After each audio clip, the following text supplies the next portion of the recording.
Hey Grokkites, today we're gonna grok why are moms so competitive. When I was a new mom 13 years ago, I went to a mom's group at a local retail store. I instantly felt out of place. I used cloth diapers, I didn't use pacifiers or bottles, I didn't have fancy clothes, neither did my baby, I didn't have a manicure. I barely had time to shower. How was I gonna have time to get a manicure? There was a moderator at this mom's group, and her job was to field questions from the moms there. Why does my baby wanna be held so much? How can I get a 3-week-old to sleep through the night? Which brand of baby shampoo smells best? As for me, I assumed my baby wanted to be held so much because it was a human mammal baby. I didn't want my 3-week-old to sleep through the night, and I made my own shampoo from Dr. Bronner's soap and essential oils. Women at this mom's group were encouraged to brag about how fast their labor was, how precocious their babies were with pooping, rolling over, sitting up, smiling. I overheard one woman bragging to another mom about how fast her milk came down after the baby latched onto her breast. Everything was a competition. These were not my people.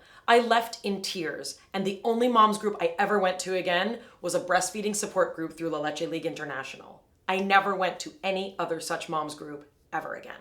What I witnessed at this mom's group is something that's not unusual at all. I would say that it's the norm, not only for moms groups. It's a pattern of mothering and being, which I've noticed is steadily increasing in my lifetime as a mom and as an empowered woman. Moms are so competitive. Why is that? Is it because we're just catty and combative by nature? Is it because we're bored and we have nothing better to do? Is it some evolutionary drive to be the best and leave behind those who aren't made for survival the way we are for the betterment of the species? I've got a theory. I think that competition comes about because we are the first generation of women who were raised after the revolutionary turmoil of the women's movement, and we're the first generation who was constitutionally raised to believe that we can and should do it all. My mom was not raised in a time when she was taught to believe she could do it all, but she raised me to believe that I could. And I believed her. And I've done a lot of things in my life that I'm super proud of. But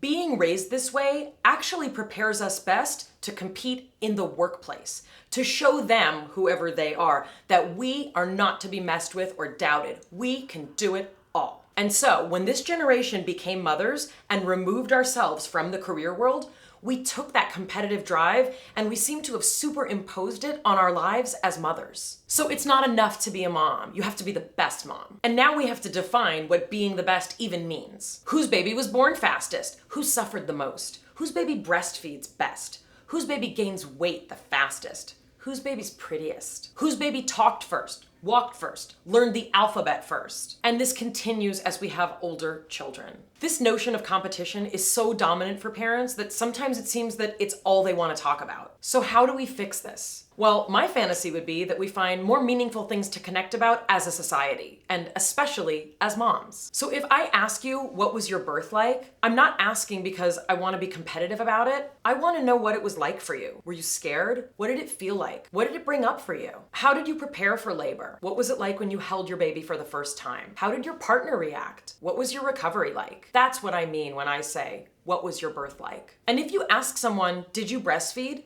It shouldn't be assumed that you're asking because you want to pass judgment on them. It should be because you sincerely want to know, how did you choose to feed your baby? And what was that like? If you breastfed, did you enjoy that experience? How did it feel? Did you struggle to breastfeed? And did you find someone who could help you through it? If you chose not to breastfeed, what was that decision like? And what did it mean to you? What if we could connect more deeply with each other and use the information that we get from each other to enrich our experiences and strengthen our bonds? What if we could truly support each other, and not just with lip service, not just by saying, whatever you do, who am I to judge? It's your life. I don't have an opinion about it. But rather, what if we supported each other because we're actually listening to each other and empathizing with someone else without judgment? What if we could share what worked for us as a way to honestly add to someone's life experience? Let's get back to a model of camaraderie that reduces competition, fosters friendship and empathy, and increases the success of a society that is built on the foundational principles